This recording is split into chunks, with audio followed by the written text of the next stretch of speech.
Safety is our number one priority, and at the heart of that is the S1 chip. The S1 will independently of any software switch the system off if it detects there's a significant hazard. That's something which, as far as we're aware, no other chargers do. There's a lot of complexity in that box that makes it a better unit.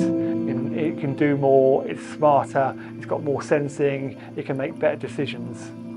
There's an obvious hazard with connecting electric vehicles whose bodywork is metal and is outside, potentially in puddles of water, with the AC mains, which is effectively what all EV chargers do.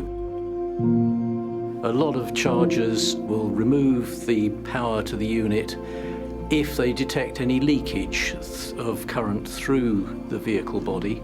That means that somebody is already getting an electric shock in order for them to detect that. The regulations allow that to happen, but we would much rather that our customers don't receive an electric shock at all, however brief that may be. Our S1 chip works in hardware and it works in millionths of a second, so it will disconnect the supply much faster than software could, even if the software could be relied upon to be running all the time. Our electronics cost more than our competitors to manufacture. We have 5 CT sensors in the box.